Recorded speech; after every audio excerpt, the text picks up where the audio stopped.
everyone. Welcome to the Yad L'Olim online English debate. We are so happy to have all of you here together with us tonight. We're so proud to be joined with our partners, Telfed and Zionist.org. More about them in a few moments. First of all, throughout the entire night, as you hear our distinguished members of Knesset speaking, you can ask questions via the Yad L'Olim Facebook page. Go to the messages there. After the debate is over, I will stay on for a Facebook Live, and I will do my best to answer your questions that you have about the party platforms that were presented tonight. So please go to the Facebook page of Yad L'Olim, like the page, and send a message to us, and we will answer those questions when the debate is over. Yad L'Olim is so thrilled to be providing this service. Yad L'Olim was started a little bit over a year ago in June 2021. And thank God, in over a year, we've been able to help tens of thousands of Olim, their families all around the world. It started first during the Corona crisis, families reuniting, government relations as we're changing government policies and laws regarding Olim, working together with many of the members of Knesset who are here with us tonight. We have a full absorptions services department, which is there to help Olim and people who are prospective Olim through the entire process of making Aliyah. We have a Yad L'Olim shop in Cinema City in Jerusalem that helps Olim who have come and need help with basic needs. We have a full events calendar. You can go to yadlolim.org and see all the events that are taking place. And we're so thrilled that we can provide this service as well, as you have the important decision to make on November 1st regarding who you want to vote for in the election. Before we begin, I want to give a moment to our partner at Telfed, Doron Klein, to say just a few words about Telfed, and then we'll get right started with the debate. Thank you very much, Dov. So it was a year ago that we initiated the first debate. Wow, things come around. And that again, together with Rabbi Dov Lipman. So it's good to be here again with you. And we felt that there was a void in the education of the English-speaking public. And in order for democracy to function, really, we need to be able to make a choice. And that's really the basis also of these days we find ourselves in, the days of repentance, right? The basis of that is free choice. So we're really happy to partner with Yad L'Olim, an excellent organization that Telfed is proud to work alongside with. And Telfed deals with the South African and Australian absorption, Olim. And we're happy to see so many people from all over the world join in, which Yad L'Olim supports. So thank you, Dov, for partnering.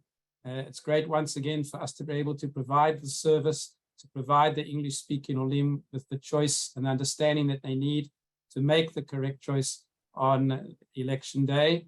And we look forward to a very informative and special evening. So Gemar Chatima Tova to everybody, and special greetings to our Southern African and to Australian Olim and potential Olim who are out there this evening.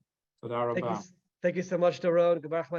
We're so happy again to have the thousands of people that are now watching us via the Zoom, via Facebook, via jns.org. We're going to jump right into it because you are here to hear the candidates themselves. We're going to start with opening statements of 2 minutes for each candidate, 2 minutes just to give us a sense for your party's platform. We're going to start with our candidate from the Likud party, former Jerusalem mayor, member of Knesset Nir Barkat. Member of Knesset Barkat, thank you so much for joining us. The floor is yours for a 2-minute opening statement. Well, thank you very much. Dov, I think you're doing a great job representing and taking care of the Olim, which are critical to the future of Israel. I'm married to an ex-South African, so I live and breathe the challenges that Olim have. Let me jump into to the issue.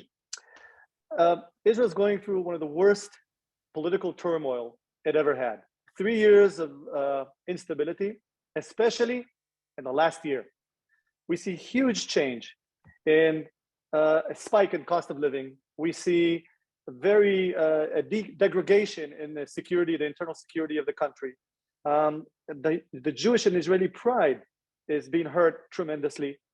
And what we have is a huge opportunity November 1st. We have an opportunity to create a right of center, strong government that will deal with all the challenges. Mind you that we're both Zionist, both nationalistic and liberal in our economy. And the challenges that we have on the table, the Likud-led coalition is the only solution. There's no alternative, because the left of center is totally dependent on the Islamic movement and on the joint list of the Arabs, which are anti-Zionists. They have totally different ideas.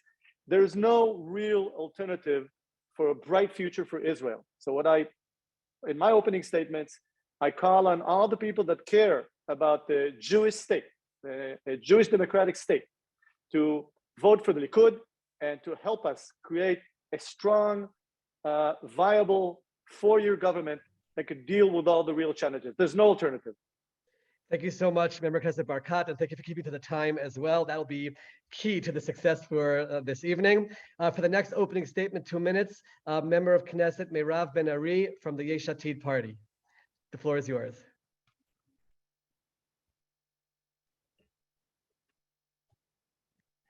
Just please unmute yourself. Okay, so hello everyone, and thank you for having me. Because I have only 2 minutes, so I don't have enough time to do all the introduction. I will do it very quickly. I think we saw what happened with Netanyahu. We saw that after 4 elections, he didn't succeed of make any government, and thanks God, we have Yair Lapid, and of course the other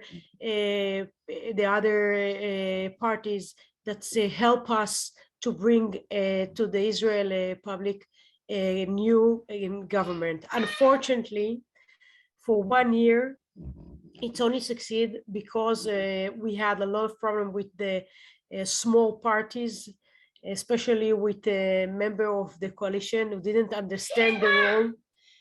Sorry, my daughter, just Ariel, דקה, לא יצוק. Okay, sorry for that. דקה, אני באה לחסות אותך. Okay, so I will do it. I will have to apologize for 1 minute. I think Ruth or Simcha can replace me. I'm going to put her for bed. We'll come back to you. And please come back to me. I'm sorry. She was on bed and okay, sorry. Not a problem. We're going to move on for the next opening statement. And I want to remind everybody, we're going to be moving to Member of Knesset Gilad Kariv from the Labor Party. Please go to the Yad L'Olim Facebook page. If you have questions as you're hearing the candidates speak, please reach out to us and ask the questions. And during the Facebook Live after the debate, I'll be answering those questions. Member of Knesset Gilad Kariv from the Labor Party, who's also the chairman of the Law and Constitution Committee. I do want to mention that during Corona, when we had so much work to do to try to help families be reunited, Member of Knesset Kariv was a tremendous partner for us in that process. The floor is yours from the Labor Party, 2-minute opening statement. Shalom, Erev Tov, dear friends from Israel and around the Jewish world. Dov, dear Dov, Ishar Koach Gadol for your holy work in Yad L'Olim, especially during COVID-19 and in all other fronts. Indeed, we had the duty and the pleasure to work together in order to help New Olim and their families to maintain their relations with Israel. We did it through the Law and Justice Committee of the Knesset because the opposition refused to establish the special Knesset Committee for Aliyah. The Labour Party was a proud member of a proud member of the current coalition and the current government. In 12 months, we succeeded to face many of the challenges that were left to us by the Likud and Netanyahu government. After 2 years of not having national budget, we have an important framework of a national budget. We addressed serious internal security issues. We need to remember where we were 15 months ago during Shomer HaChomot operation. We protected the Israeli democracy, and I strongly believe the Labour Party, and I will address it in the other rounds of questions. The Labour Party is the leading party in presenting a coherent philosophy, political philosophy, and portfolios to face the central challenges of the Israeli society.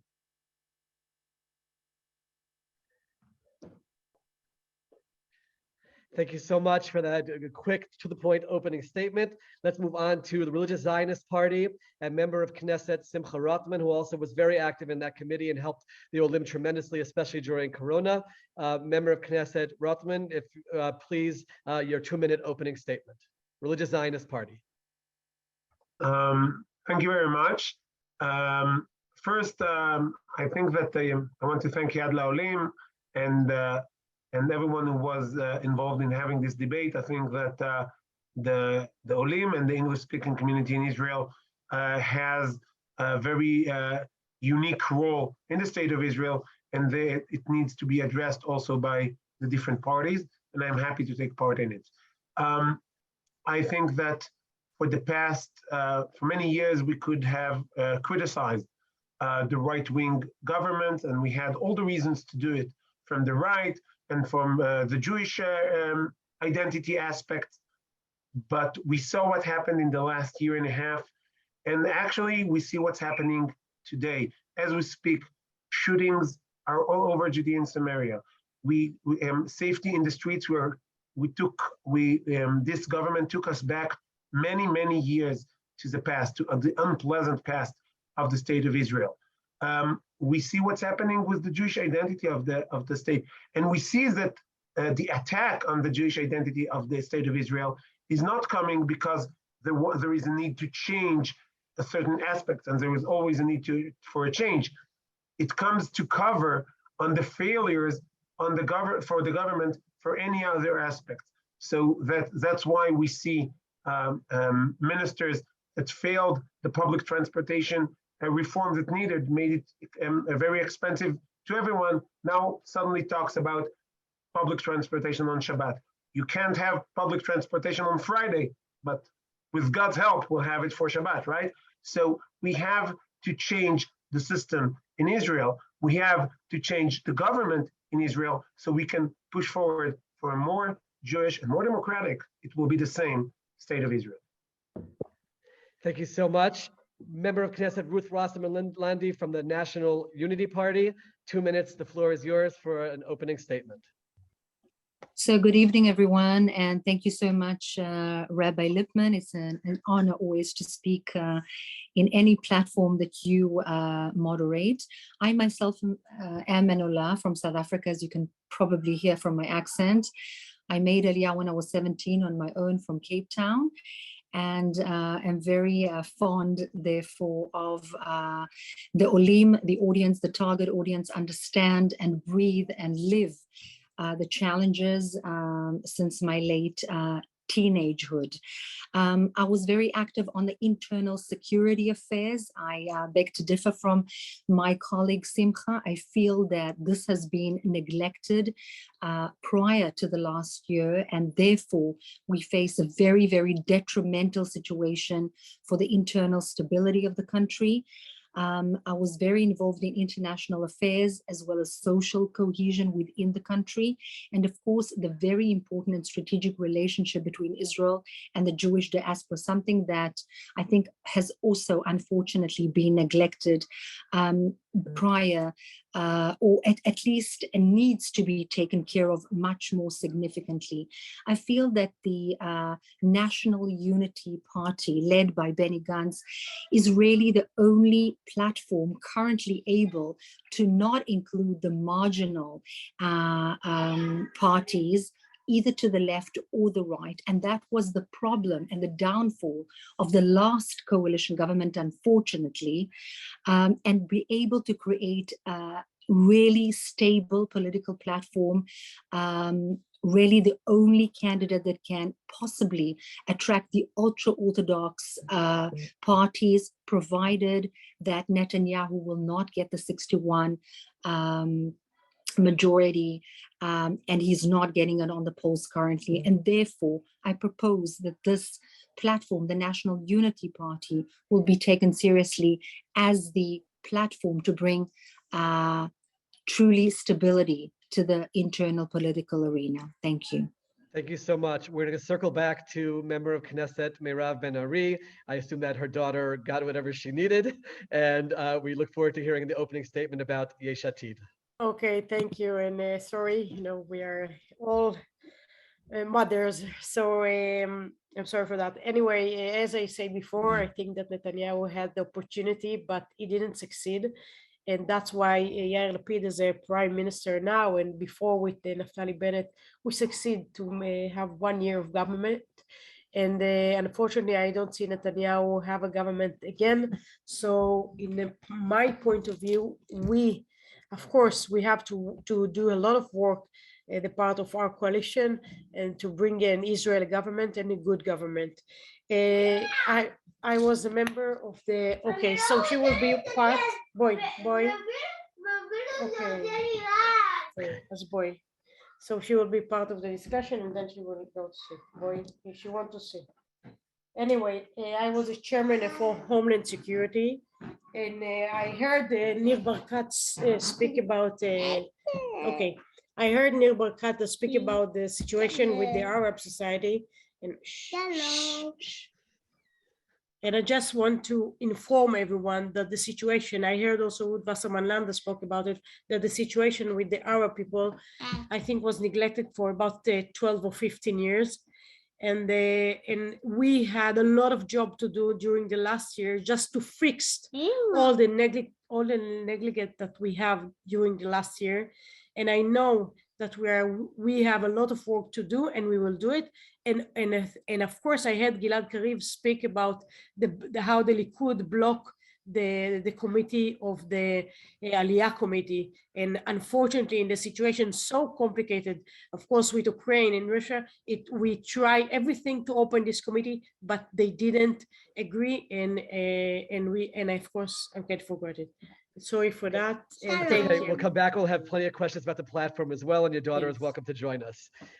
One last opening statement, 2 minutes. We have member of Knesset Mossi from the Meretz party. Welcome to the debate, and you have 2 minutes for an opening statement.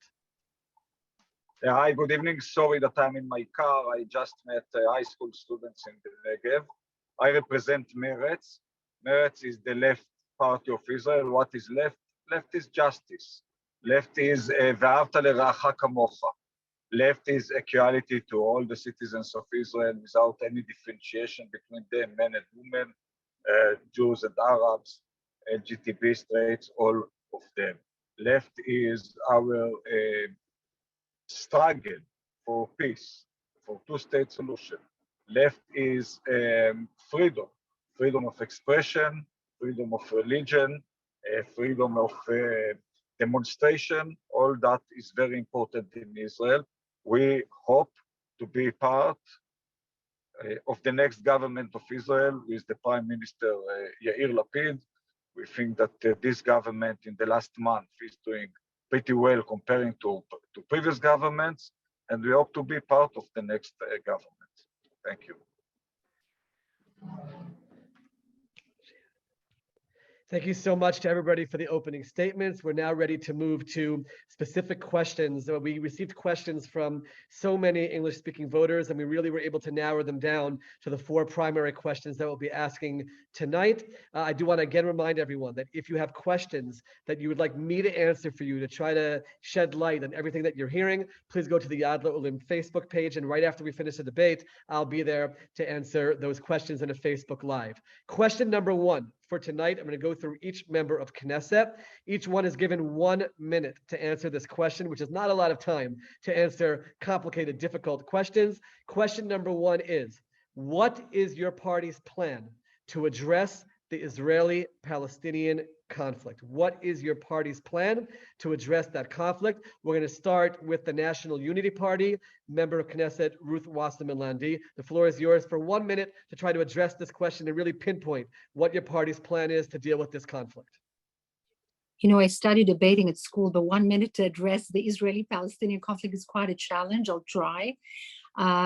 Benny Gantz, the Minister of Defense, sees as a must, an obligation to speak to the leadership of the Palestinian Authority in order to coordinate security issues, in order to strengthen the security apparatuses there, in order to be able to maintain law and order within the West Bank. What has happened recently is that because of the deterioration and the lack of funding that has been the case for the Palestinian Authority leadership, corrupted as it is, imperfect as it is, it has not been able to maintain law and order, and we see a vastly deteriorating situation there in terms of security. This has been the case stated and put forward by very high-ranking military officials as well, so it's not a political stance alone. Furthermore, whether we want a peace agreement at this very moment or not is at the moment, in our humble opinion, irrelevant. What we must do is try and create sustainable sources of income and economic growth, at least temporarily, for the Palestinian population and the families over there in terms of employment and so on. And that is what our party intends to be doing in the near future. The further future and a peace agreement and a two-state solution will be discussed when the situation will permit and allow it. Thank you. Thank you so much for answering the questions so quickly and succinctly. To the Labor Party, member of Knesset Gilad Kariv, what is your party's plan to address the Israeli-Palestinian conflict?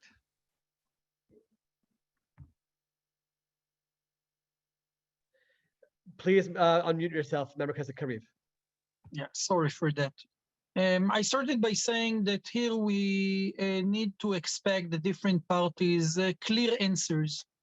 And my party strongly believes that the future of the Zionist enterprise depends on our ability to create a separation between Israel and millions of Palestinians, and on securing a valid future, political future for the Palestinians. At the same time, we need to enable the IDF to secure the borders of Israel, Israel cities and settlements. The Labour Party will renew the negotiations with the Palestinian Authority. We will not enable the growth of settlements outside the blocks. At the same time, we'll keep all the military abilities of the IDF to face challenges of terror in Judea and Samaria. And if needed, we'll take temporary steps in order to rebuild the confidence between the two sides, between the Palestinian Authority and Israel, towards a final agreement. Thank you so much. Turning to the Likud party, member of Knesset near Barkat, what is your party's plan to address the Israeli-Palestinian conflict? Well, when Israel left Gaza, people were sure that Gaza will turn to be the Singapore of the Middle East. Well, unfortunately, it became a radical terrorist regime that we cannot afford ever to expand to Judea and Samaria. We will never agree to a two-state solution because eventually we understand that unfortunately our neighbors, the Palestinian Authority, wants to become another Gaza and shove us all to the sea. We have to stop this naiveness I hear from my friends in the Knesset and realize that that's a risk we will never agree to take. It's a security risk. On the other hand, we will never agree to a one-state solution because it's a demographic risk on Israel. The solution lies in a new school of thought. Actually, you will not find one successful democratic state, Arab state, around the world. They're all stuttering, unstable. The only stable political governance structure in the Arab world are, look at the Emirate model. It's based on tribes. And actually, you could look at Yehuda v'Shomron as a bunch of tribes and actually focus on creating win-win relationships with them. And they are able to talk, they are willing to talk. And if people think that we must be impose democracies on the Palestinians and make it work, well, the reality will fall flat on their face. Therefore, we do not believe in a two-state solution. We do not believe in a one-state solution. We look for better models, win-win models like the Emirates, to work with the Palestinians. Once they will want to do peace with us, we will strike peace with them like we did with Egypt and in Jordan. Thank you so much. Turning to the Yesh Atid party, we're going to go to member of Knesset, Merav Ben-Ari. What is your party's plan to address the Israeli-Palestinian conflict? So, it's interesting that Nir speak that they are against the two-state solution, while Netanyahu spoke on the Omen in 2016 about the two-state solution. Even Trump initiative was about 70% of Judah and Samaria to be in the Palestinian state. But for us, I recommend you to watch the Lapid speech at the UN just 1 week ago. You can see the agenda of Yesh Atid, and of course, separation from the Palestinian, keeping the security and the borders, keeping the cooperation, the economic and the security cooperation, and of course, understanding that the situation here now cannot go for much more further. Of course, we have a really big issue with the partner now, with Abu Mazen. He's old and he had a lot of battle inside the Palestinian, inside the PLO, but hopefully we have a rule as the Israeli, the democratic and the Jewish state to reach out for peace. And I see it is a big role for us, especially the only one democracy in the Middle East. Thank you. Thank you so much.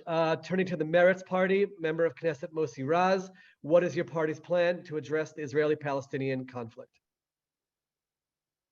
Of course, we support the two-state solution, end of occupation. And I want to tell to those people who hesitate, I have just heard one of them, not Merav Ben-Ari from Likud, Barkat, I have heard about Gaza. Of course, in Gaza, we did not try to have two-state solution. We did the opposite. But let's assume, I claim that we never tried to reach that model. But let's assume that we did, and we failed. We tried once, 30 years ago, and we failed. We tried wars so many times and failed. So we should try again to reach peace with two states. I know, from my opinion, there is a partner, but I know some of my colleagues say we don't have a partner. I do think that it is our duty to find a partner. Exactly like when we talk about security, we say we want to secure ourselves, whether we have partners or not. The same with peace agreement, the same with peace talks. I want to say more than that. We now mention 49 years to Yom Kippur War. And I ask, what is a war that we want? A war that we want is a war like Yom Kippur, that we solve the problem. We have peace with the Egyptians. Our kids don't have to fight this war. Menachem Begin was from the Likud. Just about 10 more seconds. Made the best move and agreed upon peace with 67 borders, and we have to do the same with the Palestinians. Thank you so much. And finally, to finish this round, from the Religious Zionist Party, member of Knesset Simcha Rothman, what is your party's plan to address the Israeli-Palestinian conflict? So I think that anyone who does not learn from the past is determined and will get the same results more and more, and the same bad results. Terror and the attack that we have from the Arabs in Judea and Samaria, sometimes from within Israel, does not come because they don't have a state or because they don't have their own country. If you talk about the Arabs in Judea and Samaria, you will have to ask yourself what will have with the Arabs in the Galil, in the Negev, in the mixed cities. It does not solve anything.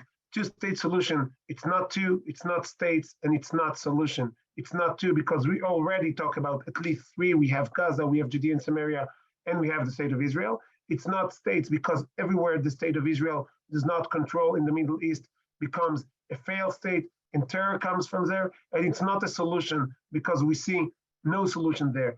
Israel needs to control the land of Israel. That's why we came here. We came back to our ancient homeland. We're the indigenous people of the land of Israel, and we need to control it. We have a problem with the minority of Arabs, some of it in Judea and Samaria, some of it within Israel, some of it with Gaza. The Emirates program is good. We can talk about other solutions, but one thing is for sure, if Israel does not control a place, there be dragons, there comes terror, and we see the attacks. Thank you very much. As all of you have seen, we've got a very wide range of opinions on this issue, ranging from not changing the situation very much to entering negotiations and everything in between. All of you have much to think about when it comes to who you're going to vote for. We're ready to shift now to our second question for the night, which is going to deal with other issues. We are so happy that we have two partners in this event. We at Yad L'Olim, together with Telfed and also with JNS.org, the Jewish news syndicate, which has news that's spread about Israel and the Jewish people throughout the world. And we actually have Charles Biblitzer, who's one of the editors, the news and features editor for JNS in the Jerusalem Bureau. Charles is going to join us and ask the second question to our candidates. Charles, the floor is yours. Thank you so much, Tov. Very much appreciated. Shana Tova to everyone. Gmar Chatima Tova. My question is, do you believe that the Iranian regime, the world's largest state sponsor of terrorism, which is currently murdering its own people on their own streets, which repeatedly threatens to destroy the Jewish state, can be stopped from acquiring nuclear weapons without direct Israeli military intervention? Okay, thank you so much for that question. I'm going to try to keep the answers as briefly as possible, basically narrowing it down to, do we have the ability to stop Iran from acquiring the nuclear weapon? We'll start with member of Knesset Ben-Ari from the Yesh Atid party. What is your opinion about whether or not we can stop Iran from acquiring their nuclear weapon? Thank you, Charles.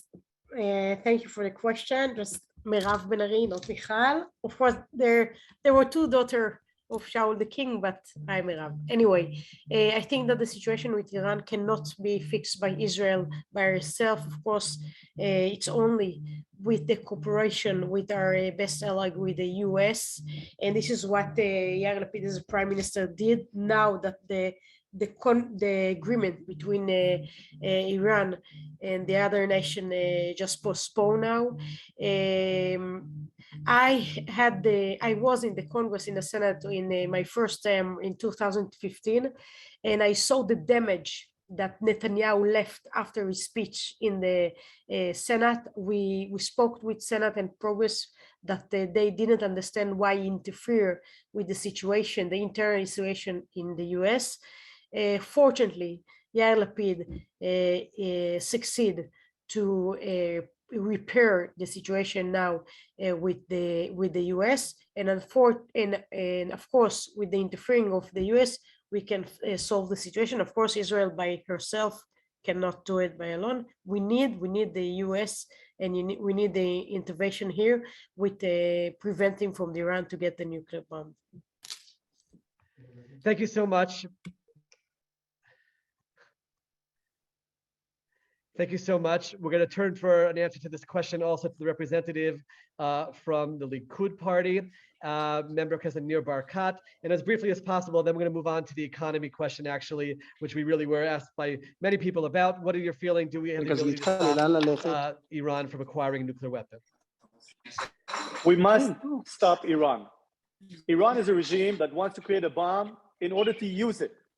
Therefore, we must stop Iran. If it's by ourselves, and hopefully with the support of the Americans and other nations, we have to explain to the world that Iran sees Israel as the small Satan and the US as the large Satan. I was just there in the last year 4 times, spoke to senators that are deeply concerned about the fact that Israel was not enough supporting or combating the potential deal with Iran.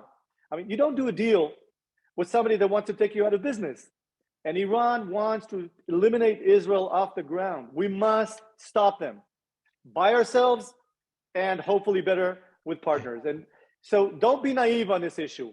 The only way to work in the Middle East is to be really aggressive with the bad guys, which are Iran, and be really, really good with the good guys. Unfortunately, the current government is not following those rules and are sort of giving up and saying, okay, c'est la vie, we accept the situation. That's what the senators have been telling me.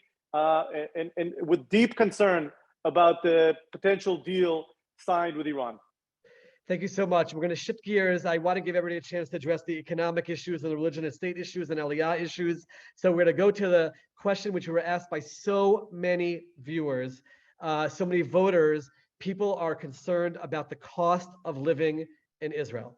This is the concern that they have, and they want to know, what is your party's plan to reduce the cost of living in Israel? 1 minute is not a lot of time to address that question, but let's try to keep to that. We're going to start with the religious Zionist party, member of Knesset Simcha Rothman. What is your party's plan to address the cost of living in Israel? 1 minute, please. The cost of living in Israel is rising. Some of it now, it's the effects of the world, but some of it, a big part of it, is our own doing, or better say, our own wrongdoing. Actually, I wrote the first chapter of my book, The Supreme Rulers. In Hebrew, it's called Mifleget Bagat. Talked about the role of the Supreme Court in the rising prices of housing in Israel, which is the most pressing matter, also number-wise, also percentage-wise. We need to solve this issue. It will make life so much easier for so many families if we deal with the issue of the housing prices. And what blocks us from solving this issue is the land. The land is held by the country, by the state, in all the state of Israel. We have also a big problem that we block ourselves from developing large amounts of new apartments in Judea and Samaria, very close to Tel Aviv, very close to center of Israel. If we address both of those issues, we do a major reform in the land and Rashut Mekarkei Israel in the land authority, and also will allow massive buildings in Judea and Samaria, prices will drop all across Israel. Thank you so much. Moving on to the Meretz party, member of Knesset Mossi Raz. What is your party's plan to reduce the cost of living in Israel? 1 minute, please. It's hard to say in 1 minute, but I want to say that even more important than cost of living is the way that the citizens can deal with this cost of living. So I think most important now is to raise the minimum wage, to raise the budget that the government give to education, to health, to the pensioners, to people with disabilities. I think this is way more important for the cost of living. Of course, if we want to reduce the cost of living, especially about housing, we have to, of course, sell more land in order to build houses. And I think that actually the Bank of Israel is going to do that anyhow to increase the rate. Actually, the fact that the prices of real estate went up, increased, is because of the reducing of the rate. Thank you so much. Moving to the National Unity Party, member of Knesset Wasserman-Lande. What is your party's plan to reduce the cost of living in Israel? So I personally believe, and my party believes, there are two main challenges. Of course, there are many, but two main ones: the internal security one and the cost of living. Dealing with the cost of living and pertaining to that issue, we have the Minister of Housing. So let's put empty statements aside and see what has been done. Elkin has been building after Sharon, who has built profoundly in the 1990s to accept the huge masses of Aliyah from the former USSR. He was, Elkin, the second after Sharon to have built the most number of housing. And in fact, out of 225,000 houses needed currently, there is a plan that has already begun practically, operatively, for 170,000 in terms of available houses or affordable housing within Israel that are supposed to be finished by 4 years' time. In other words, the only way to reduce the price of housing, which is extraordinarily high in Israel, is to increase the demand is not going to get any lower. So to increase the supply, and that is what he's been doing. So we're not saying this needs to be done, that needs to be done, with all respect to the Likud government, who was 12 consecutive years in power and has not done that. We are saying we are doing it. And we have already begun a 4-year plan for lowering the, in fact, increasing the supply to lower the rate. Thank you very much. Thank you so much. We're joined now by a candidate from Yisrael, Beiteinu as well, member of Knesset, Professor Yossi Shain. Thank you so much for joining us. If you can unmute yourself. And the question is a 1-minute answer. What is your party's plan to reduce the cost of living in Israel? First of all, I regret I was late to join you because I was on another panel in the museum here in Herzliya of the Air Force Museum. We had another panel, so I absolutely regret. This was in conjunction with almost the same dilemmas you're raising here. So we, of course, have treated the very essence of the Israeli economy by the mere fact that Mr. Lieberman is the finance minister. We have conducted no less than a miracle in the Israeli economy, which was stagnant during the coronavirus and which was running a deficit of 160 billion, which was running a very high unemployment. And now we are, in fact, in a unique growth of 8.2%. We are in an inflation rate which is in decline, despite the fact that we are seeing in the world. And we are also trying to treat very, I would say, aggressively the cost of living by basically addressing both the challenges of the international economy, for example, with regard to gas, and that's where we lowered the prices of oil, and with regard to the housing, as we have mentioned before. We've also conducted this policy in conjunction with new arrangement in the market.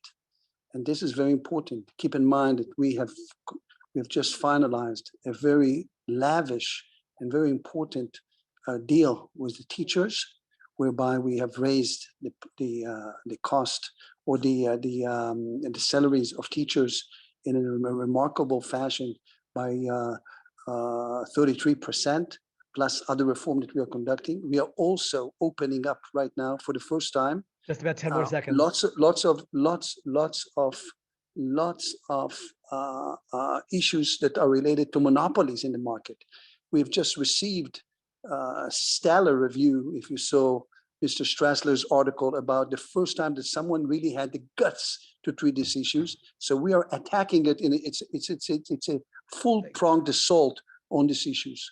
Thank you so much. Turning to the Likud candidate, member of Knesset near Barkat, what is your party's plan to reduce the cost of living? And please unmute yourself. Thank you. Yeah. Well, lowering cost of living is coming up with pro-business, open market strategies and tactics.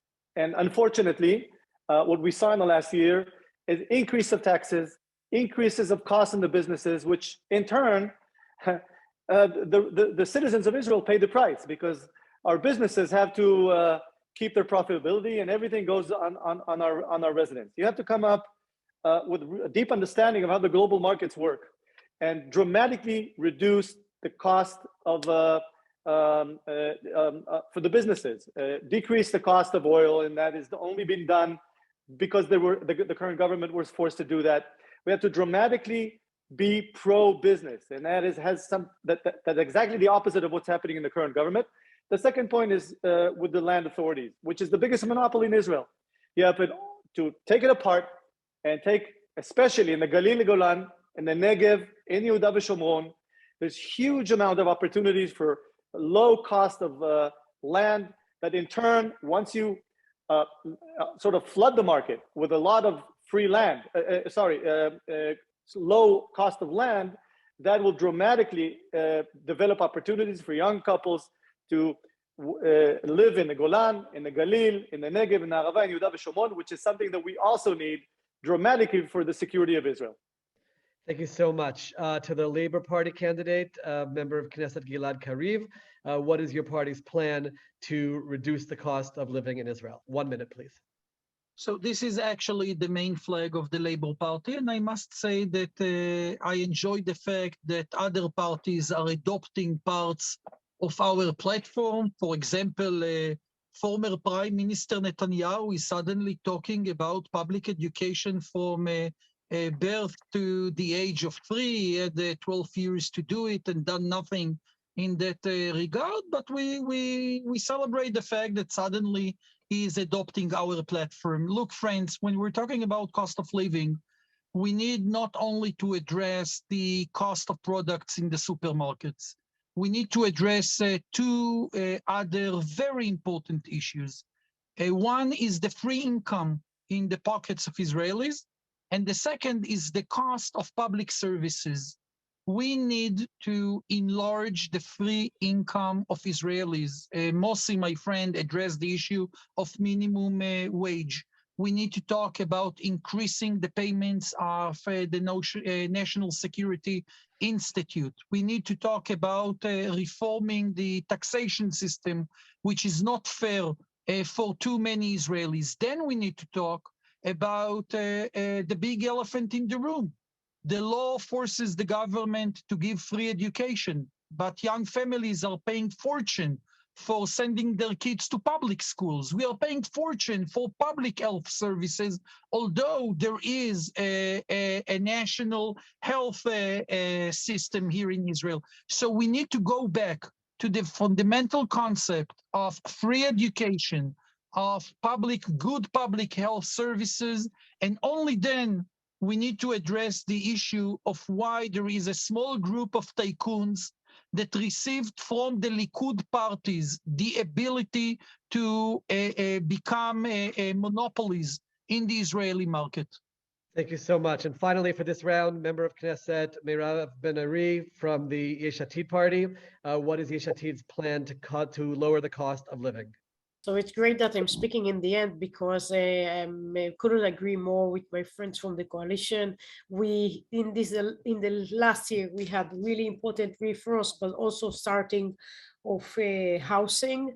And of course, I agree with Gilad. I did it for almost 4 years. It's not just to bring the reform, but also to help out to narrow the gap between poor people and rich people in Israel.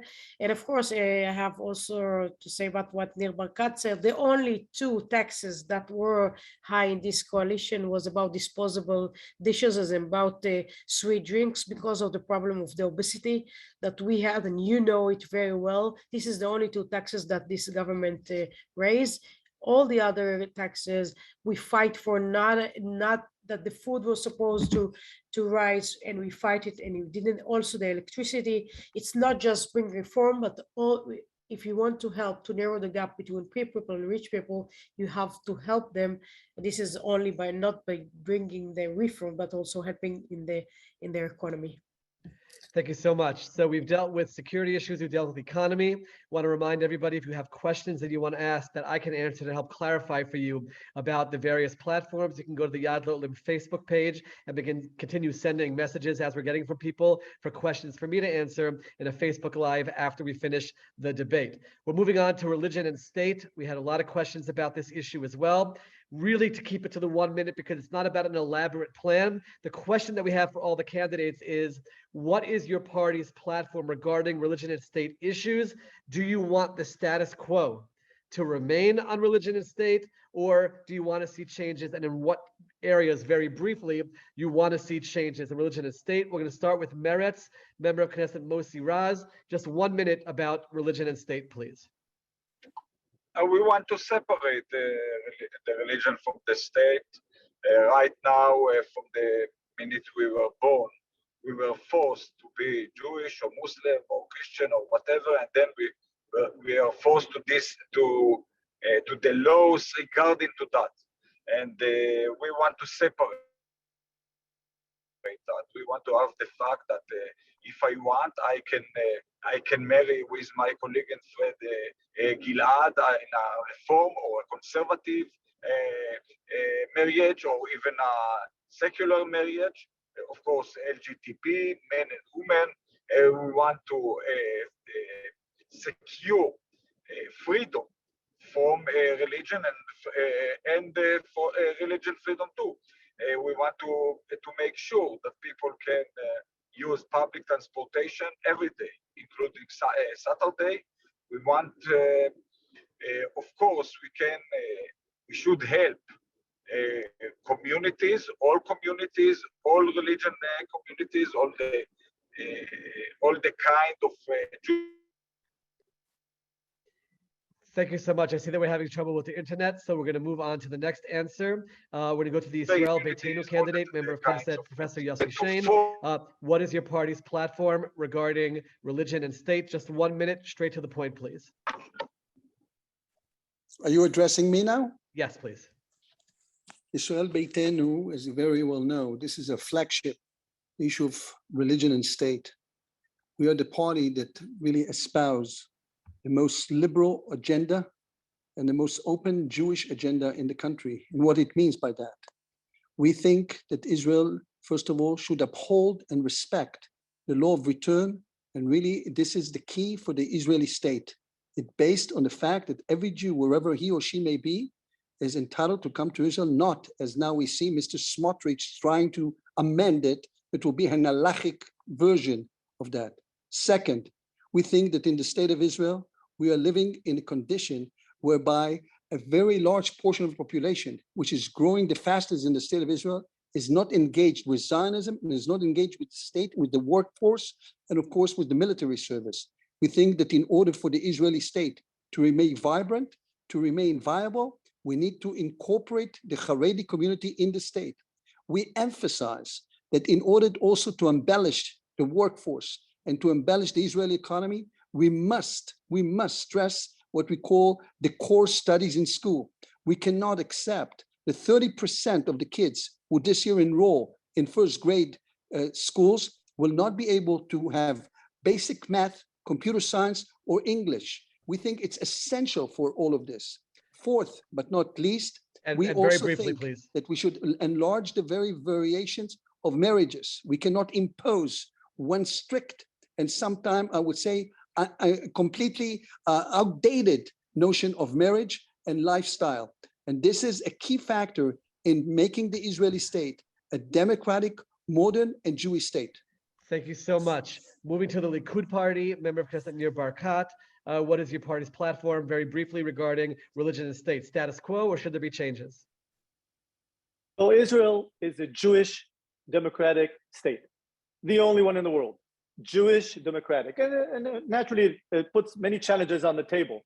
When I was mayor of Jerusalem, practically all the parties speaking now were part of my coalition.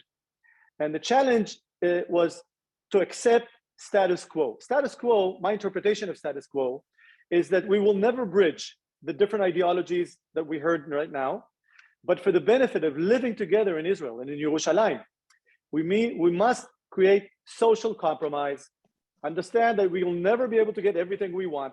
The only thing we'll be able to do if once we live together side by side is understanding you can't get everything you want. And that's where status quo comes into place.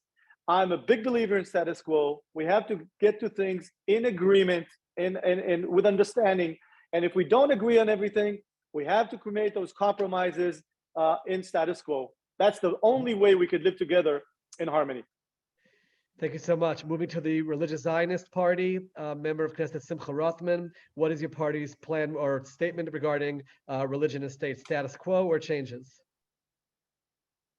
I think that the status quo, and actually I was a little bit surprised when I heard Mossi from Meretz speaking, because I heard earlier today that somehow Meretz adopted the fact that they want to push the status quo when they spoke about it in a convention by the Israeli Democratic Institute. But I think the status quo keeps us our ability to live together in the same country, in the same state, secular, Orthodox, modern Orthodox, for everyone. Whatever you believe, you can live in the same country because you don't try to make to impose your views on the state of Israel. Now, it means that there will be, Be'ezrat Hashem, there will be no public transportation on Shabbat in Tel Aviv, but in the same time, it means that there will be public transportation on Shabbat in Haifa. Some businesses will be open, some businesses will be closed. It's not a perfect solution because status quo is never a perfect solution, but any attempt to change it. I think when you look at the current demographics in Israel, it won't benefit. If any secular guy thinks it's going to benefit him, just look at the demographics. Status quo is the best interest for the secular, for the Yad L'Olim, and the Haredim in Israel. Thank you so much. To the Labor Party, member of Knesset Gilad Kariv, your party's platform regarding religion and state. Don't forget to please to unmute yourself. Status quo, or do you want to see changes? Some of you might know I'm the first non-Orthodox rabbi to serve in the Israeli Knesset. It's not a surprise that I'm also representing the Labor Party. I believe the leading party that brings together all sectors of the Jewish people in the Israeli society. Now, it's unbelievable to hear the explanations of MK Barkat and MK Rothman. They are probably not disturbed by the fact that hundreds of thousands of Israelis cannot marry in their own country, that elderly citizens and Israelis with special needs and young citizens in Israel don't have the way to celebrate their weekly rest day in the way they believe they want to celebrate it. The status quo is not only breaching Israel's democratic values, it also breaches Israel's Jewish identity because it pushes back so many non-Orthodox Israelis. Take, for example, the issue of the Kotel. We had a signed agreement with Netanyahu, but after some pressure from minority groups, the extreme ultra-Orthodox parties and the ultra-nationalist parties, Netanyahu gave up this historic compromise. We strongly believe we need to create a new understanding around religion and state. The vast majority of Israelis support those moves and will push them forward in the next Knesset, including public transportation on Shabbat. Thank you so much. To the Yesh Atid party, member of Knesset Merav Ben-Ari, your party's thoughts about platform about religion and state. So first, the platform of Yesh Atid of religion and state is written in our website, and because it's one of the flags of Yesh Atid. And of course, Israel is the Jewish and democratic state, the only one, but still has so many people here, so it doesn't have the opportunity to marry here. And if you will do a vote, but secret vote in the Knesset, you probably will get like 80 or 80%, 85% of the member of Knesset that vote in favor of civil marriage. We have to do a reform in our system with civil marriage, and of course another reforms. We know that the status quo is something that is very important to most of the people here in Israel, but still, when you speak about public transportation in Shabbat, it's not about the rich people, about poor people who have the opportunity to go, father or grandfather to go to their children.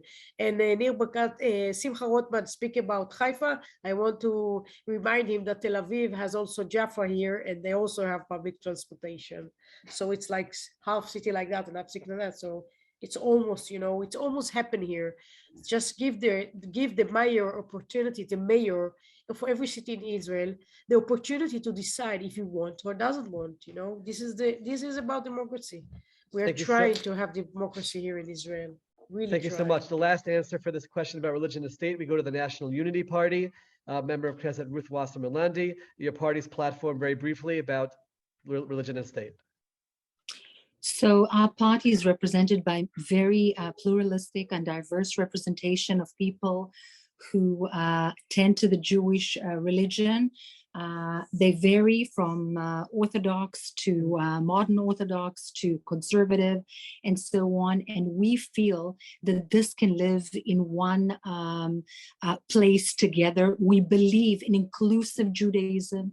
We have a strong affinity for bringing the Jewish diaspora closer to Israel. There's been a constant moving away of the Jewish diaspora, particularly the Jewish population of North America, but not only, from Israel because of very specific policies pertaining to one stream of Judaism, and yet we have a strong affinity for respecting, for honoring the Orthodox and the status quo of the Jewish nature of the state at the moment.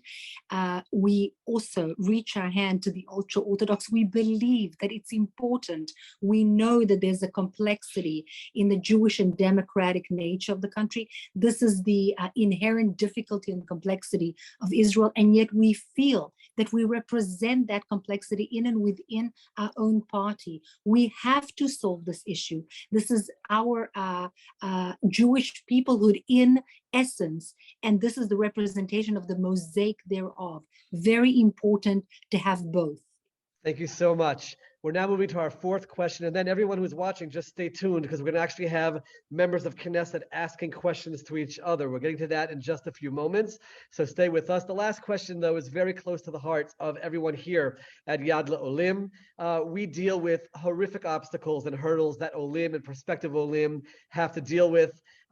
Demands that are being made of people to produce documents they cannot possibly ever produce, to be able to make aliyah, and bureaucratic hurdles once they get to Israel. This is what we deal with on a daily basis. And therefore, our question for you is there's two parts to it, very, very brief. Number one, will your party support our efforts to remove the crazy bureaucracy from the aliyah process, including the demands for documents people cannot produce? And then in general, a word you want to say to Olim about what your party will do to try to help them. We'll start with the religious Zionist party, member of Knesset Simcha Rothman. Again, will you support trying to remove some of this bureaucracy, and a word about what you would do for Olim?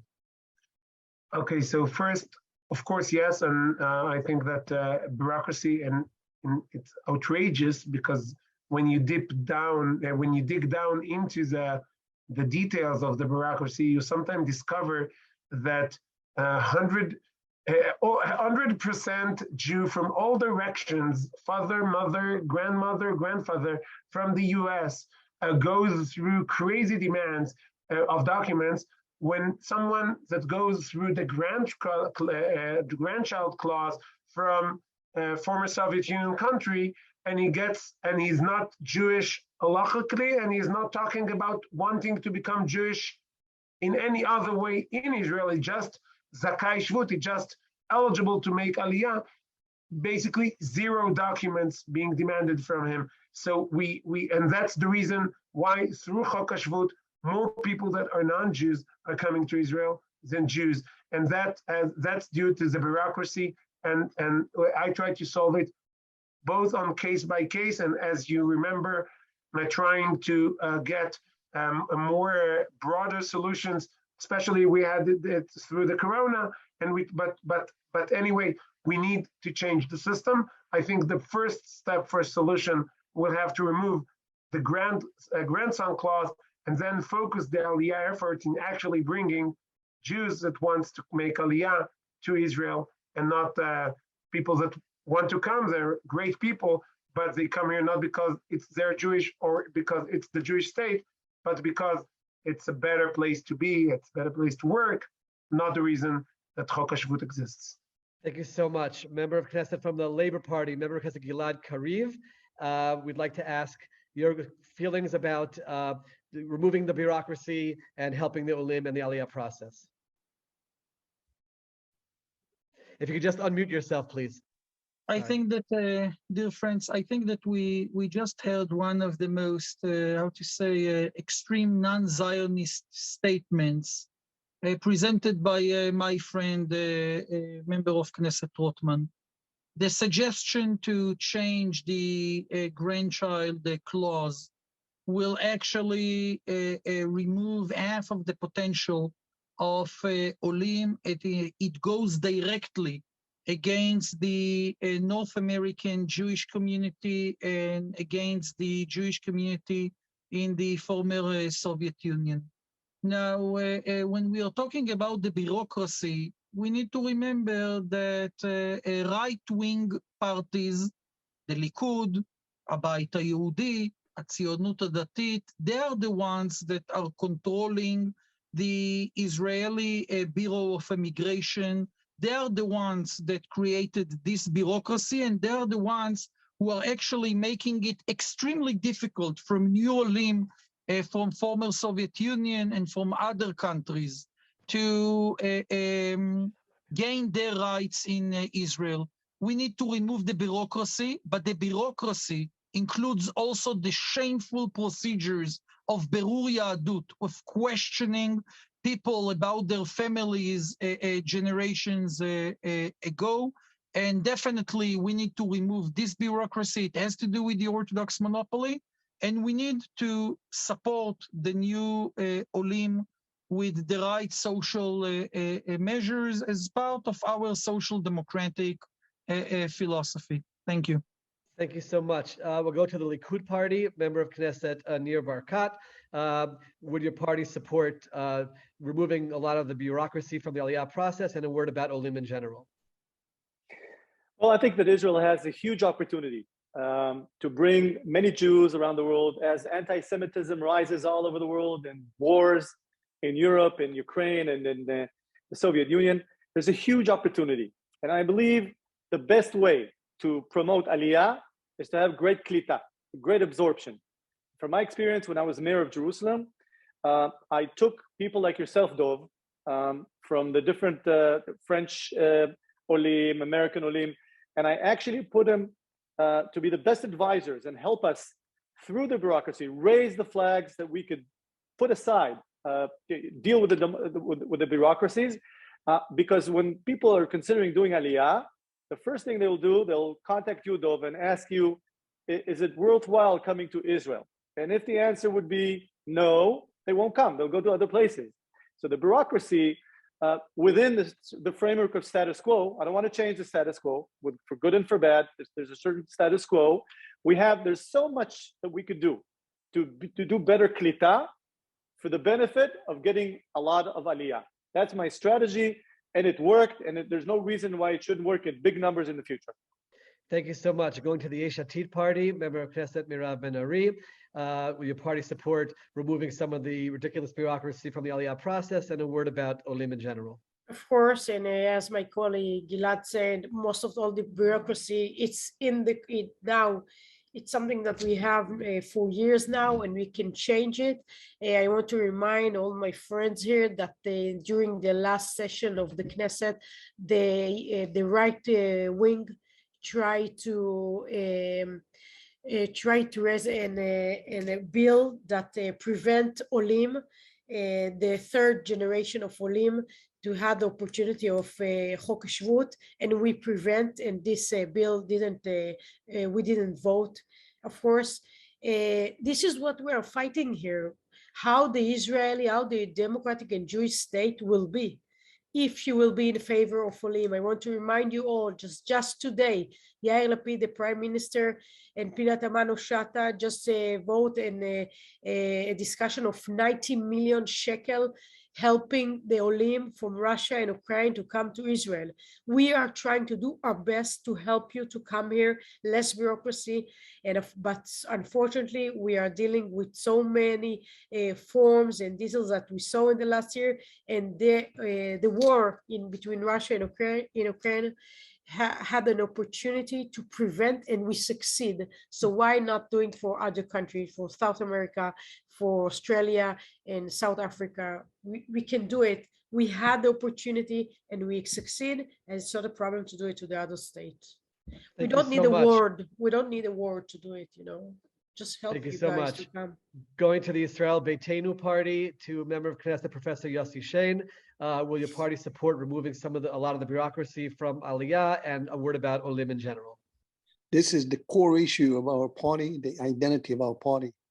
With Rothman's theory, we will not have the massive migration from the former Soviet Union in the early 90s, nor we will have now all those thousands that are coming, because we'll start to investigate them and we'll start to see whether they will be presenting some papers. I'll tell you personally speaking, I was married to a new immigrant to Israel. When my son got married here in Israel, they were asking for papers to prove his mother's Jewishness in America. I said, how do you do so? He said, do you know any rabbi we can call? I think this is absolutely not only outrageous, this is what we are up to in case we are going to allow this kind of politics to penetrate our politics about Judaism. We are in the midst of a struggle, a culture war over Judaism. The first time that the sovereign state of Israel will define who are the Jews and what the future of the Jews. And we are in the midst of a culture war against those who are trying to abstract the very essence of Zionism in our country. Thank you so much. And finally, moving on to the National Unity Party, we have two more, in this round. Member of Knesset, Ruth Wasserman-Lande, your party's platform regarding Aliyah, Olim, the bureaucracy. Please share your party's platform about this.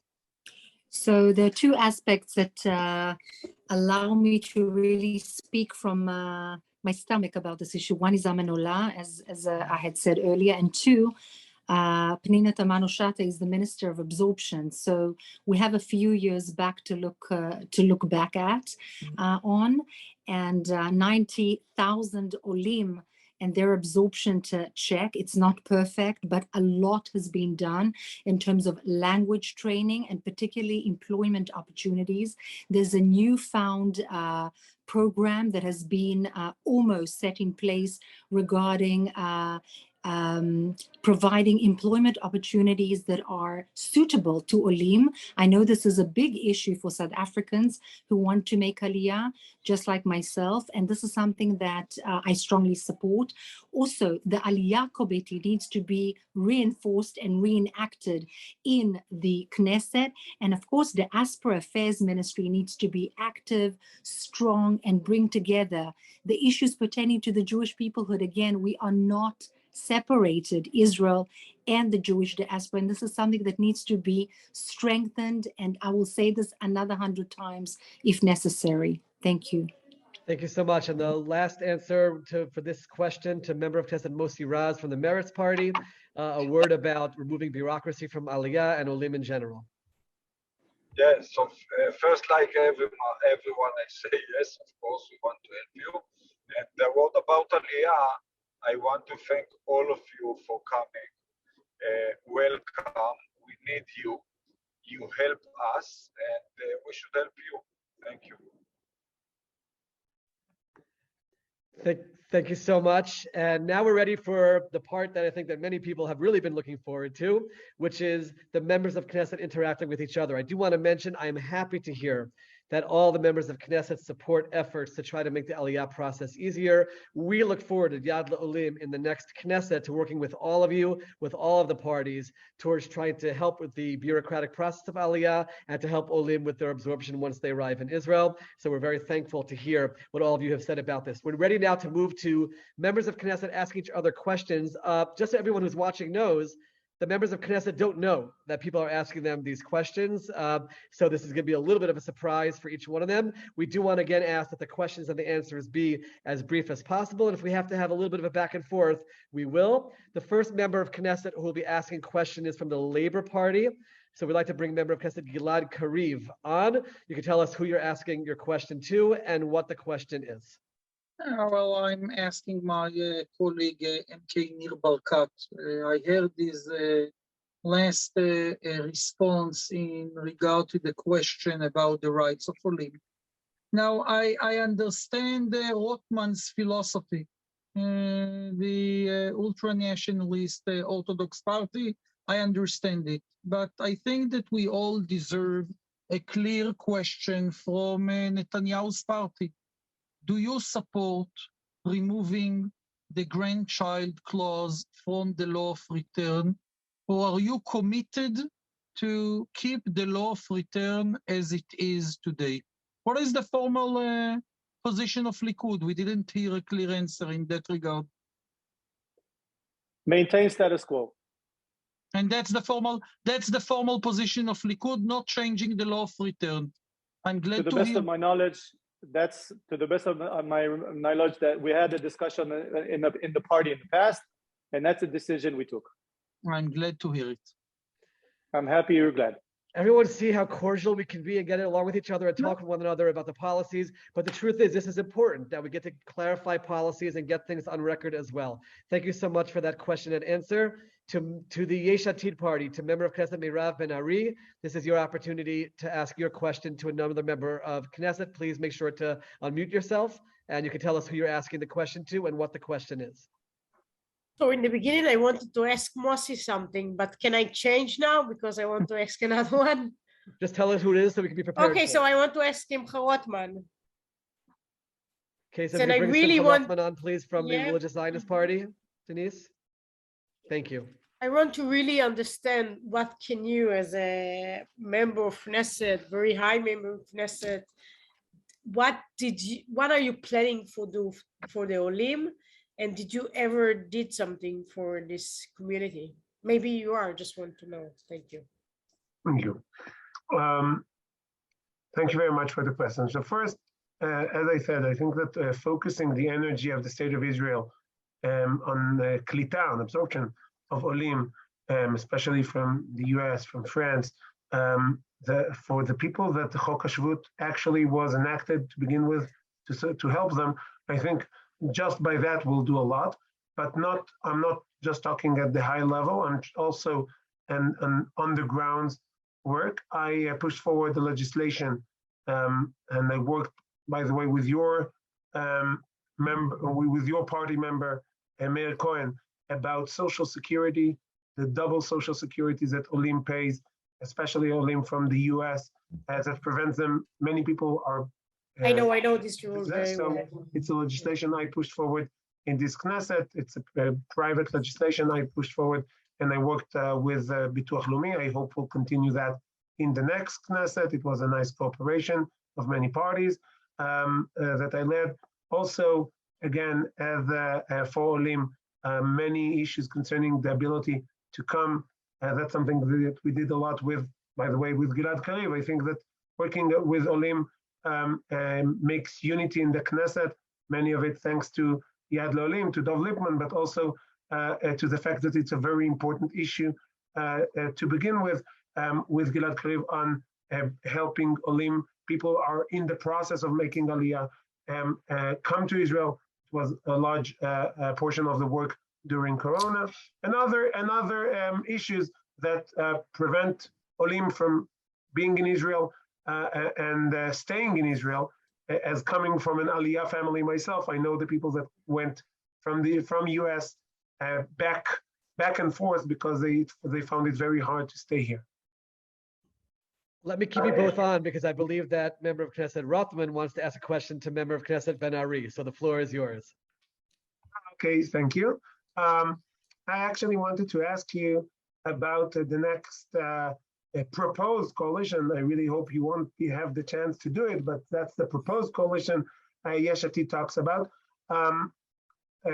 What in any number that we see on the political map, you will need to have a coalition with parties like Hadash, Tal, Ram, of course, and maybe Balad.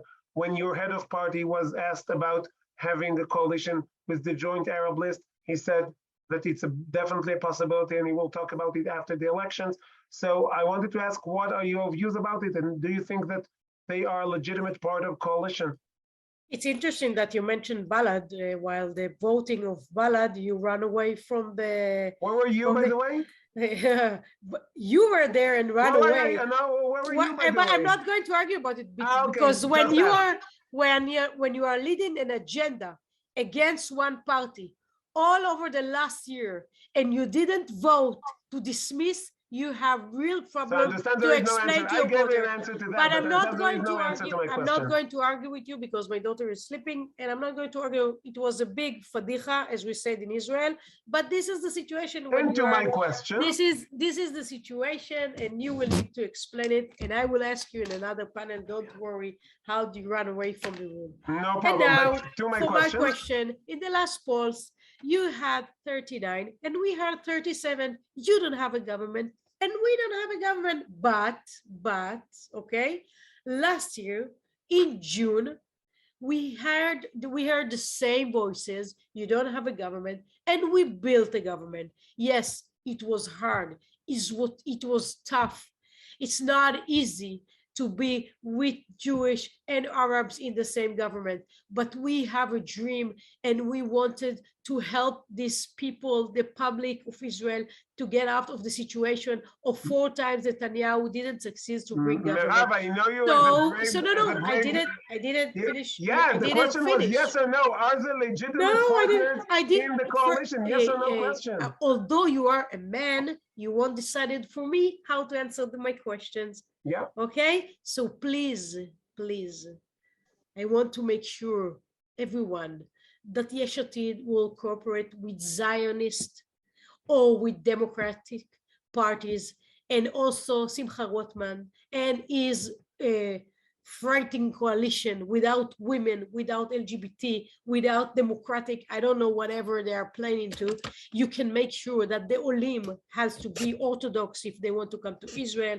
So many things that we in Yesh Atid, we can guarantee for you that we will keep the Olim, right? And of course, I answered. There are not part. Is sometimes better than an answer that is not true. They are not part of our government, but there were really beautiful cooperation between the Likud and with the joint list. You can check how every rule that there were about Jewish, about Democrats, they were planning together, and everything that we're trying to move, they didn't succeed. So if we're speaking about the corporation, no answer. I make sure that you did. I did a lot. No answer. I'm going to jump in. Amazing answer. And we'll let all the viewers make their conclusions about that point. We're going to move on to the next question. We're going to go to the Meretz party, to member of Knesset Mossi Raz, who's going to ask his question. Member of Knesset Raz, please be brought up on the screen. And who do you want to ask your question to? Yes. When I think whom I want to give 3 minutes to talk, and who is important that only will listen 3 more minutes, I'm sure that I'm talking about my friend and colleague Gilad Kariv. So I want to ask you, my friend Gilad Kariv, as I agreed with everything you have said, especially towards the two-state solution, I wanted to ask you, what can we do to get there in order to promote this idea? So let's start by addressing, an issue that 2 of us dealt with in the last few weeks, and that's why we are not running together. And we need to say that there was an attempt of central or parties from the center of the map, and of course from the right side of the map, to minimize the Zionist left in Israel. And I'm glad that our 2 parties share some common agendas. And still, I'm glad that our parties are 2 independent parties. There are differences in our approach also towards the Israeli-Palestinian conflict. Take, for example, the issue of settlements. The Labour Party is not afraid of saying that we will keep the settlements in the largest blocks. In that regard, our concern is from those settlements that are being built outside of the or across the security fence and the isolated settlements, and that is our concern. I think that we have some differences in regard to the question, do we really have an immediate partner to reach a final agreement, or we need to take some independent or unilateral steps before we reach a final agreement. But the 2 parties totally agree that we need to renew the negotiations with the Palestinian Authority, that we need to strengthen the Palestinian Authority, and that we need to be very clear that the end game is 2 states for 2 nations. And unfortunately, some of our good colleagues from the most central parties, Hamachaneh HaMamlachti and Yesh Atid, in spite of Lapid's important speech in the UN, are not willing to say out loud that the end game is the 2-state solution. And we are willing to say it in a very clear way.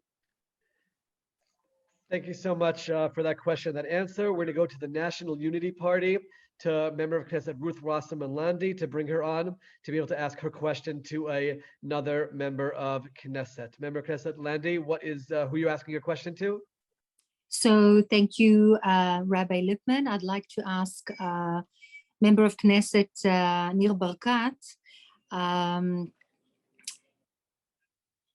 how, and I say this with respect, but with a lot of pain in my stomach, how did the Likud government throughout the 12 years of consecutive power lower the capabilities and in fact the strength of the law enforcement agencies in Israel, namely and particularly, but not only, the police, in a manner which disallowed it to be able to deal with the May 2021 upheavals, particularly in the mixed cities, the only time since my aliyah over 20 years ago when I was truly afraid for the country.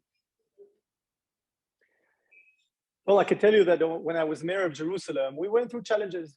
And I remember the support I did receive from the national government and Netanyahu, understanding how to separate between the good and the bad. And we realized that we need to be very aggressive with the bad guys and really good with the good guys. And the police in Jerusalem, and my experience in Jerusalem, is we knew how to manage that wisely and maintain, combat the situation and control the situation in Yerushalayim. Now, in the last year, unfortunately, we saw a significant uprising even within the Arab communities. But member of Knesset Nir Barkat, I asked particularly about May 2021. There was before the coming in of this government. It was a product of the Likud policy without any doubt. And I'm talking particularly of my city of Lod. Okay. Well, I know my experience from Yerushalayim. I visited the city of Lod and I spoke to the mayor of Lod and the mayor of Akko, and to give from my experience. Naturally, unfortunately, in our region, we live between rounds of violence, and we had rounds of violence. And the key question is, what have we learned in that round of violence? What we've learned is that we need to dramatically change the way we think. Yes, we do need to change. And the changes that I propose is restructuring the thinking of how internal security is being met. We need to create new police, which is city police, in some of those cities that know how to control police. We need how to create reserve, take combat unit soldiers and arm them. And we need to be really harsh and aggressive with anybody that becomes aggressive and become nationalistic against Israel. And there are many, many things that we can do in our government that you cannot do and will not be able to do if you're dependent. Why was this not done? Thank you. Because things change all the time. You need to look at the new reality and change according to the reality. This reality has been in place for so long. The crime and violence in the Arab street has been out of proportion for over a decade. Illegal weapons have been throughout the country, Ruth. Hundreds of thousands of illegal weapons. This has been something of a scary reality in the Arab society within Israel, and this has hurt the internal security of our country. I think it's not a question. I understand it's a question. It's not a speech. The reality is that threats change. It's a concern. Let's just let member Knesset change all the time. Question. Yeah, threats change all the time. I remember as mayor, we had knivings, and then we had other differences, and people ran over with cars. The changes threat the threats change all the time. And what we must do as the government is respond to the threats, understand that they're changing, and to see how we could best give it a solution. Now, mind you, that I wasn't part of the government 12 years ago, and I'm coming with new thoughts, which, by the way, much easier to implement in the Likud and in the right-wing government than in a government that depends totally on anti-Zionist parties.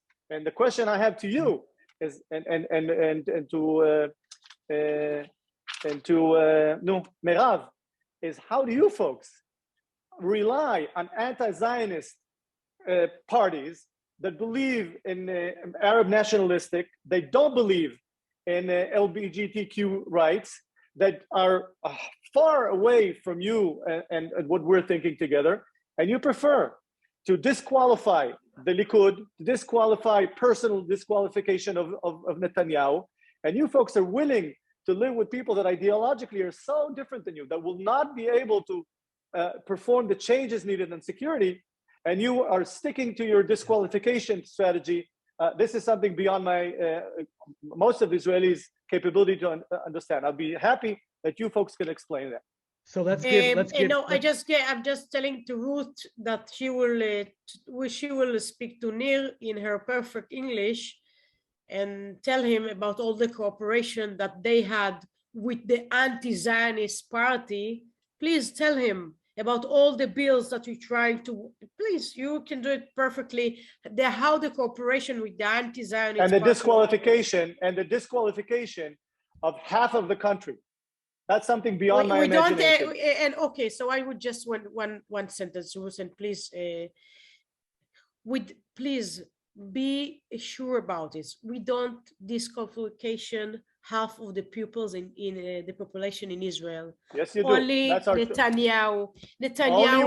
Wait, Netanyahu he's the only democratic elected official from all the different parties. Okay. He's the only one that was elected by over 30 members of the majority of the Likud. But I heard you, and you're disqualifying him. I heard you, and I'm not disqualifying. I only disqualify Netanyahu because he had, it's not about it. It can be, it can even be member of the Knesset, even be the chairperson of Security and Foreign Affairs Committee. We don't have a problem with that. He can be member of the Knesset, but not. He cannot be a prime minister that he now is charging, and he has to be in court of law and do anything like all your leader all over the world doing perfect, when unfortunately they עוברים על החוק. Tell them, Ruth. They do something which is illegal, in fact. Yes, and you know it because this is your leaders. But what, now the court is not doing right. Listen, we're not disqualifying. We don't. I will do it in the last. Everyone is innocent. Okay, you can explain it very well. So don't tell me that he's guilty. He's innocent until proven guilty, according to the values of the state of Israel. And so he's innocent. Please correct me. The value of the Jewish and democratic state, that if the prime minister, the last prime minister, is innocent, okay, so you decide that he's innocent until proven guilty by law and by the values that we teach our children. We want to move on to the other. If we speak about my children, I don't want that the teacher of my child will be with indictment, okay? Not the teacher, not the one. They don't need to serve public. If you have now situation at law, be in law every day, come to court every day and do your job. Don't come to the Knesset and don't be a prime minister. Merav, it's the law. The law is innocent until proven guilty. We're going to go to the last question of member of Knesset that's going to be asking to another one, and then everyone, please stay around. Every member of Knesset here will join us together on the screen, and we're going to have the 1-minute concluding remarks coming up in a moment. But first, let's go to member of Knesset, Professor Yossi Shain from Israeli-Beiteinu, to be asking your question to the one other candidate, please. Who are you asking your question to? Member. Do you hear me? Yes. Okay. There's still so much being discussed. I just want to ask Mr. Barkat very serious questions, because there's lots of verbosity here, and of course, part for it, everybody needs the time and more talk. But something very acute has happened in Israel in the last months or so. And Mr. Barkat, I really want your answer, a candid answer. In his rush to secure the ultra-Orthodox support for your coalition, Mr. Netanyahu decided to give up on limudei liba, on core studies for the ultra-Orthodox, and even pay them so they will not be able to study it. I've been negotiating for the past year, speaking to Mr. Eichler, speaking to others, in the education committee, in many other places, and it's not a political issue. And the finance minister has given 6,000 shekels for each student or each pupil to come to the school and study limudei liba and really reward those who are doing so. And here comes Mr. Netanyahu, who wants to be the contender for the prime minister once again, and gives up on limudei liba to the ultra-Orthodox and really keeping a large portion of the Israeli population ignorant, I would say poor, and not part of the Zionist ethos, which you are so espousing, has fought for so long in your life. I wonder if this is a Likud policy, this is a Netanyahu's policy. I really want your candid answers, because I know, and I speak to you from time to time, that you have your views sometimes, and not everybody's sharing it. Right now, when you decided to support Netanyahu as the prime minister, after all, do you really uphold this policy of exempting ultra-Orthodox from the limudei liba for the sake of building a coalition? Well, I understand the question. You repeated it 7 times. My strategy, and I executed it as mayor. You don't push people, you pull people. And when I speak to my ultra-Orthodox friends, no one pushed them. A lot of them understand. No one pushed them. I had discussions with them. They wanted it. Mothers wanted it. Let me tell you. No one pushed anyone. On the contrary, the ultra-Orthodox leadership. Only the leadership, because Yossi, I spoke to hundreds of, and I was conducting all these discussions in goodwill. No one is pushing. On the contrary, we want to transform populations which are not able. I was to be part of Israel. Just a second, Mr. Lippman. I didn't speak here much. I was sitting on the Vatat, on the Council of Higher Education. We gave billion shekels for ultra-Orthodox to come to the university, even in what we call separation. What they didn't want gender separation. And I said, let's go with it. Let's give some leeways. And here we are, when we have an opportunity to transform Israel for a coalition business, because of pressures from some rabbis that this will not uphold, Netanyahu agreeing to finance what? The cancellation of core studies in ultra-Orthodox schools. So I just want a straight answer. Let's get an answer from Member Knesset Barkat, and then we're going to move to the closing arguments. You got it all wrong. My discussion with the ultra-Orthodox, they understand. They don't want you or me or anybody to change the way they're teaching in their schools. They're willing to accept liba in many, many ways, in after-school hours, in post-learning. There's certain ways to work with them with their approval and not work against them. And you got it all wrong. I think what you quoted is not right. And last but not least, on that perspective, I want to remind you that both Benny Gantz and Yair Lapid basically gave a white blank sheet of paper to the ultra-Orthodox and said, fill it in, whatever you want, you will get as long as you join our coalition. And so political reasons, you paid over 40 billion shekels to the Arab parties to join your coalition. Over 40 billion shekels. You agreed to that. And so my candid answer is, you got it all wrong with the whole thing of liba. I'm extremely interested in helping them get to liba. They're extremely interested, but don't push them around. Help them do it their way and not your way. And that will give us the right results. So we clearly have two different perspectives in terms of what happened there, but we got the question and we got the answer, and I'm happy about that. We're now ready to move to the last part. We're going to actually bring all the members of Knesset onto the screen just for a moment so that we can see everyone together, and then we're going to reach towards the final statements.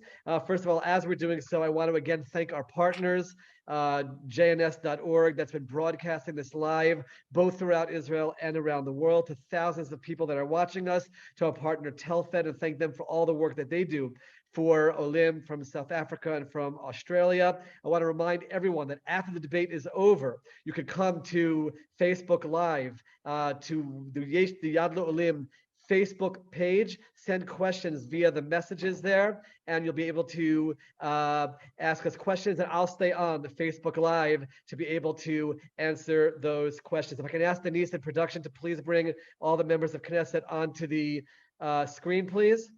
Yes, they're all on. Everyone's on screen. Fantastic. Thank you very much to all of you. I'm so thrilled that you all took part in this debate. It's really an honor for us at Yad L'Olim that members of Knesset, you all have very busy schedules, and you all do work, whatever your philosophies and ideologies are, you're hard at work, you're campaigning, and you took the time to address the English-speaking Olim, and that's something which certainly makes us very, very thankful. We're now going to go to the closing statements. Just 1 minute. The bottom line, you're turning to the voters. We have thousands of voters that are listening, trying to make their decision for November 1st. Bottom line, why you feel they should vote for your party. We're going to start with the National Unity Party. A member of Knesset, Ruth Wasserman-Lande, your 1 minute closing statement, please. So first of all, thank you again for the opportunity and for the honor of actually speaking with all of you, all of my colleagues. And I want to say one thing about cohesiveness in the society. Listen, this is all about the Jewish peoplehood, and to have this dichotomy and this chasm in Israeli society is something that is tearing us apart, something that is being very helpful to our enemies. I read Arabic, I read what the Hamas and the Hezbollah are writing. They make a lot of parties surrounding our chasms. Let's put differences aside that are breaking this Jewish peoplehood. And yet we need stability.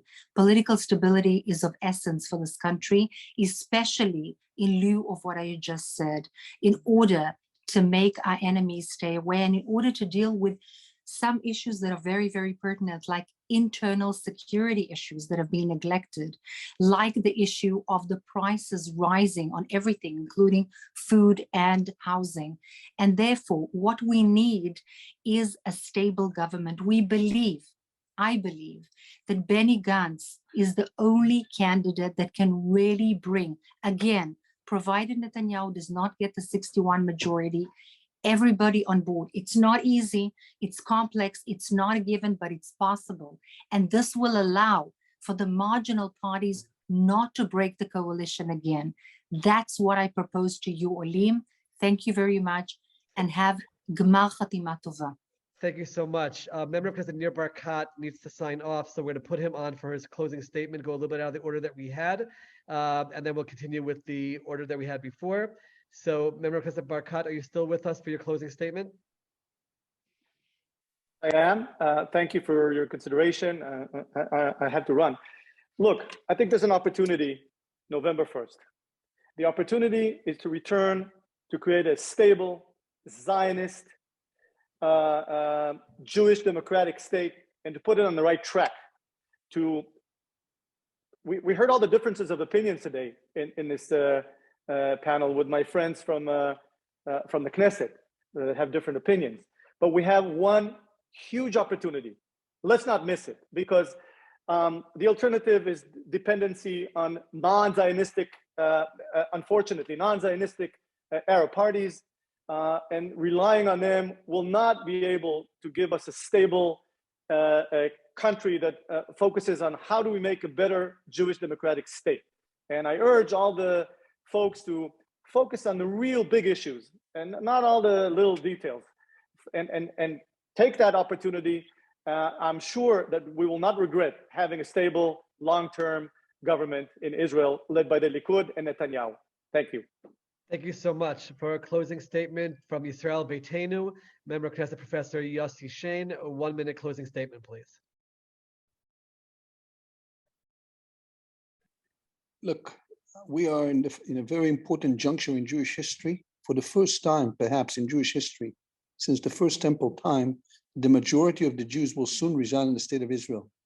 The State of Israel will now define Jewishness itself, the direction of Jewish culture, and even the interpretation of Jewish past and Jewish values. This is a huge responsibility. We in Israel Beiteinu are taking this responsibility very seriously, understanding very well there are forces in the country that are pushing to certain limits which completely blur what Jewishness means, what the mission of the Jewish people is, and what the mission of the State of Israel is. Therefore, we are proposing that we will continue to really push for an Israel which is liberal, open, very, very dedicated to the national theme and the national creed, but also understanding very well that those extremes who are not integrating in the Zionist idea and the Zionist vision are endangering our state, and we will stand against that. And we are wishing everybody happy New Year and Yom Chatima Tova, and understanding that we hope and also hope that people will really come to their senses during this election and understand what are the prospects and what are the dangers of Israel that we are wanting to have. Thank you so much to the Religious Zionist Party for a closing statement. Member of Knesset, Simcha Rothman, 1 minute closing statement, please.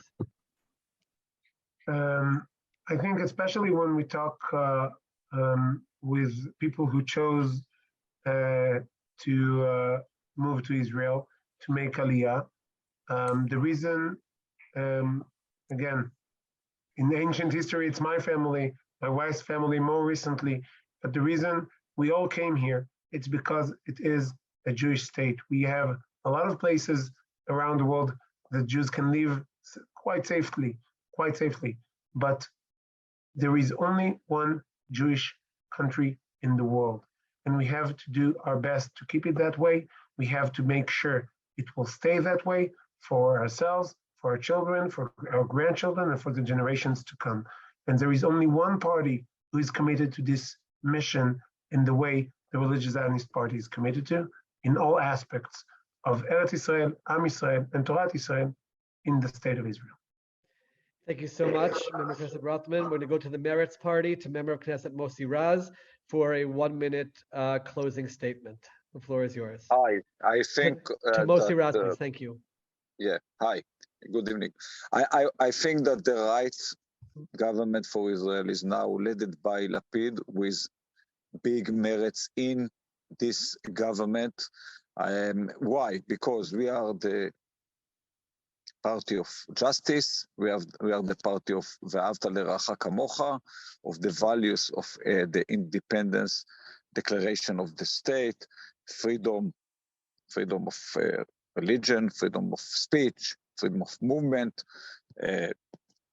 equality to all citizens of Israel without any difference between them, men and women, LGBT and straight, Jews and Arabs, and להושיט יד לשלום לשכנינו, to try to achieve an agreement, peace agreement with our neighbors with two-state solution. I think because of all of this reason, we need your vote.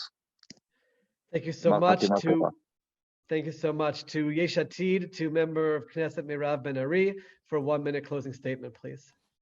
So, you know, when my grandparents came from Libya, they came to the Jewish state, but it also come for the democratic state, a place that you can fulfill yourself, to be a woman, proud woman in the Israeli parliament, and to speak for free about all these subjects that we just spoke here.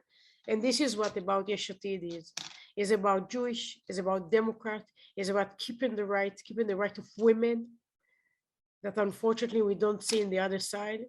And of course, keeping the right, we see what's going on all over the world. We want Israel to be a Jewish state, but also to be a democratic state. And I just want to mention something because I saw that already Simcha Rothman tweet about me. Make no mistake, the joint list was never part of our government and will never and won't be part of our government. When I said that my daughter is sleeping, I said I don't want to raise my voice. Okay, so make no mistake, they are not part of the government. Ram is not the joint list. And yes, there are here in my country Arabs that working with us, teaching with us, and they are part of the population. And we as a government need to take care also for the Arab people here and give them rights, because this is the Democrat and Jewish country. And I'm calling you to vote Yesh Atid. And of course, we have very, very good branch of Yesh Atid Olim, and we are more than welcome to join us in our campaign and to state that Yair Lapid will stay the Prime Minister of Israel. Thank you, and thank you for having me, and thank you for listening. Thank you so much. I want to thank all the members of Knesset. You've all been privileged tonight to hear from sitting members of Knesset that are running for Knesset. And now you all have a choice in front of you.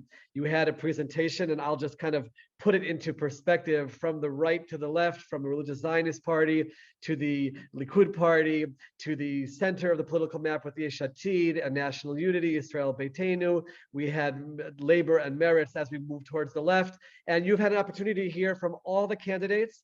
And now, what I would like to do is to give you the opportunity. Yad L'Olim is an apolitical organization. We are not here to represent any of the political parties.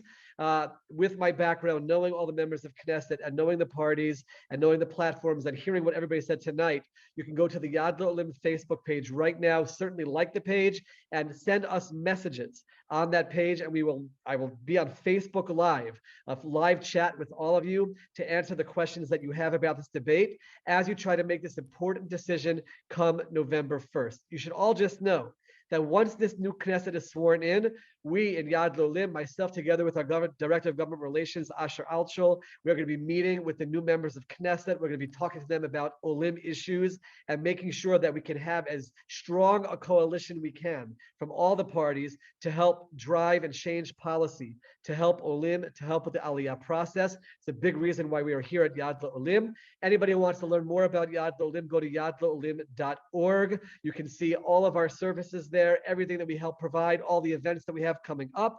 Please also certainly check the website of our partner at Telfed, and we thank jns.org, our partners on the media side, for broadcasting this to so many viewers. We thank all of you for joining us. Most important, come November 1st, you're an Israeli citizen, go and vote. Go through the process. Then you have to ask the questions. Certainly look at this debate. You can ask me questions now on the Facebook Live and make your decision. And we thank everyone who came to watch us tonight. I thank the entire Yad L'Olim team for helping so much to put this together. And I look forward to seeing all of you at future Yad L'Olim events, future broadcasts that we'll have. I'm going to go now to the Facebook Live, to the Yad L'Olim Facebook page. Thank you, everyone. Gamar Chatima Tova.